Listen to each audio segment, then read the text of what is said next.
Hey guys, Great Plains Scrapper here. Thought I'd just go ahead and go over some of my, what I thought were some of my better picks and good sales for the week.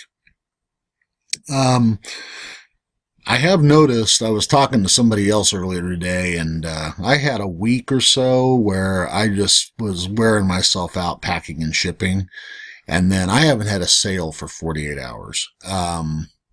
There's people out there saying that eBay turns you, basically can flip a switch and turn you off and turn you on. And I'm getting to the point where I kind of believe that may be the case, because all of a sudden you just start selling stuff like crazy. And there goes a pile of my inventory. Anyway, okay, so this Colorado Rockies jersey, picked it up at Goodwill. I swear it had never been worn or washed. Didn't have tags, but I mean, it was just beautiful. So I had to list it as used, but got $20 for that. $2.50, I think it took me to ship it. Got that at, I think I paid $4 for it or something to that effect, but as a really, really neat shirt. And I had, thoughts about keeping it for myself because it fit me perfectly, but well, that being said, that's a nice little sale. Then, if you didn't think you could do it, I was digging through some of my, drawers and some of my old stuff, just trying to alleviate myself of some of my own personal junk. And found some blank Fuji cassette tapes. Now, what is anybody going to do with blank cassette tapes? I don't know, but somebody bought them.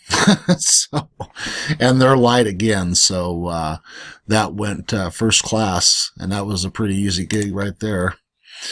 There's a lot of hype about these things. And I'm not bad-mouthing anybody. There's some guys out there that just swear by these things, and I had no reason not to think that they were dead on.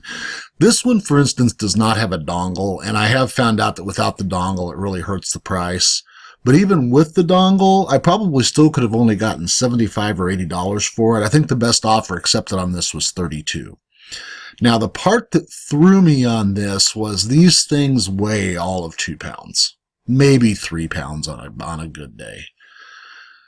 Shipping total on this thing, guys, was like 20 some odd dollars. I don't think there's a good way to ship these for cheap. And if somebody's got an idea, let me know. But, I was kind of looking for a nice, sales dollars are not profit dollars, as long as everybody remembers that. In this case, mine were, because I got this for free. But at the same time, if I'd have paid $5 or $10 for this thing, I would have just broken even. So it's kind of frustrating. FedEx, UPS, USPS, everybody was $12, $14 to ship this thing pretty much anywhere in the country. So that was a little bit frustrating. The package size that I ended up using was only 4 inches thick, 18 inches wide, and about 32 inches long, and had a shipping weight with the packing and everything of, like, I think it was 4 pounds. And the shipping still ate my lunch. So, like I said, if anybody's got any you did something wrongs on that, by all means, feel free to let me know. I am having a blast, and I know that I've been listening to some of the groups. I know that everybody's not crazy about coffee mugs, and I also know that they're not exactly what you want to call, big. It's not going to sell, a couple of $100 here and a couple of $100 there, but they're fun.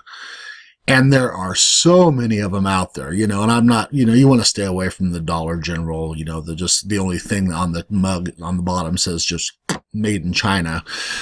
But Jack in the Box, I know they're still around, but I haven't actually seen one for ages. I don't know what states they're still operating in, but Kansas and Colorado, I know for sure. By the way, you'll hear me referencing Kansas and Colorado quite frequently. I'm kind of considering myself a dual citizen. I've lived in both states twice, both times for, about a fourth of my life. So, I'm a Denver guy and a South Central Kansas guy, I guess. So I I enjoy both places. Both places have their ups. Colorado has some downs. Kansas has a lot of downs. But that being said, this was a nice little sale. I think the offer I took on that was $12.50, and the buyer did pay shipping. With these secondhand items, I'm still messing around with whether or not I should have sold this mug for, listed it for 30, taken 20, and then shipped it for free. There's some items I think that the best way to do it, the way I'm figuring it out, is nobody's going to pay $30 for a coffee mug unless it's like a very unique Starbucks. So the lower price and the shipping, I think, actually looks more attractive. I think a $30 coffee mug with free shipping, and somebody's going, well, I think I'll offer him $25. You still feel like you're offering $25 for a coffee mug. So like I said, the free shipping thing it's out there for me. I'm not sure exactly which way to go on all of that. Again, going through my own old stuff, found a bunch of Imation CDRs. They're not even read-writes, they're just read-onlys. This guy, basically, it was kind of one of those eBay moments where the guy texts me and says, "Can I please see the discs?" And I'm thinking to myself, whatever. So I went over and I opened all the discs up, and I took a picture of the open cases with the discs showing. I attached that to my return email to him, and 30 seconds later, he bought them. So I guess that's all he wanted. So, hey, if the buyers ask you to do something, do it. Terrible picture, but really, really neat beer glass. I am something of a beer enthusiast, especially the craft beers. Craft beers, or what's known as microbreweries. This one, because without beer, things just don't seem to go as well. That's this particular brewery's slogan, and that is a Kansas brewery.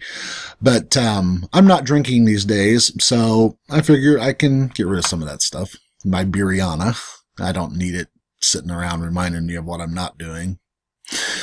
And let's see. So this one kind of broke my heart.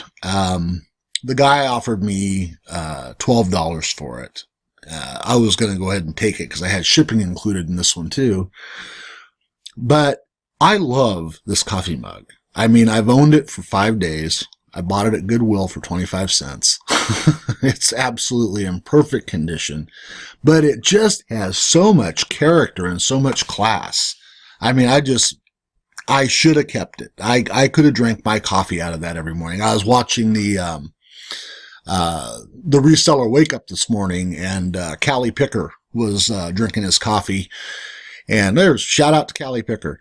Callie Picker was drinking his coffee, and his mug kind of reminded me of this. I mean, it didn't look the same, but it reminded me about it. And I'm still kind of sad about having sold that, but somebody will enjoy it. This is back to my scrapping and kind of helping people understand how I'm integrating my scrapping and my eBaying together, short of just using my scrapping money to source my eBay. These are armatures for a ceiling fan. They're not usual, and I pick up a lot of the usual ones too. So every time I pick up a ceiling fan on the side of the curb, I strip it out. I throw the blades away. They're, wood. They're not even real wood. They're usually always scratched up and that kind of thing.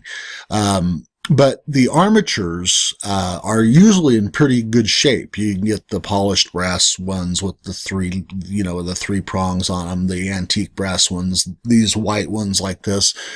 As long as you list them with the dimensions and all the, how far the screw holes are apart, there's 5 or 6 different versions of these things out in the market near as I can figure. And, I sell these things like crazy. I got 4 of these. 2 of them were all scratched. As far as an eBay seller, I don't even want to list the scratched up stuff because it's just asking for trouble. But these two were in real nice condition, so I went ahead and listed those. They're gone. I have sold a bunch of the regular, the more common looking arm, but the covers on the bottom that hold where the fan kit goes on, holds all the wiring in. The fan kit arms themselves, I sell a lot of. So there's sellable stuff out there that a lot of people consider as trash. This is my last one for as far as what I thought was really cool sales. Again, 25 cents Goodwill. Just a really neat mug. This Dan Gilbert, I guess, has a whole series of these things, so I'm going to keep an eye out for those. This was his Desert Lizard series. With your pricing, guys, I mean, depending on what you've got and what you think about it, make sure that you put the value on things that it's worth. There were numerous of these Desert Lizard coffee cups listed when I listed this one, and they were listed for less than that $14, and this person didn't even make me an offer. This mug was in beautiful condition. I mean, there's literally nothing wrong with it at all. It looks like it's just brand new. You can't even see it, but I wanted to point it out. The crazing in the bottom of this cup was nuts. I mean, it was really, really, really bad. So I just, I couldn't get a good photograph of it. I just let the buyers know that there was heavy crazing in it, that I just could not get a good picture of it. It wouldn't show without the flash. It wouldn't show with the flash. You can here's kind of what I'm talking about right there. But that's not really a defect to the mug. It's just something that happens to glazed ceramics over a period of time. And as long as they know it looks like that, or they know that there's spoon scratches in the bottom, it shouldn't cause them a big problem. Well, anyway, that is it for that. And again, I wanted to thank the Resellers Wake Up. Great show this morning. And also wanted to give a shout out to Pinching Pesos, who was listening to me whine in the chat about not having a mannequin to do my photographs of my shirts on. And she had a spare one, so she's going to send that to me, and I really appreciate that. So I wanted to give a shout out to her too. And thank you for watching, guys, and have a great one.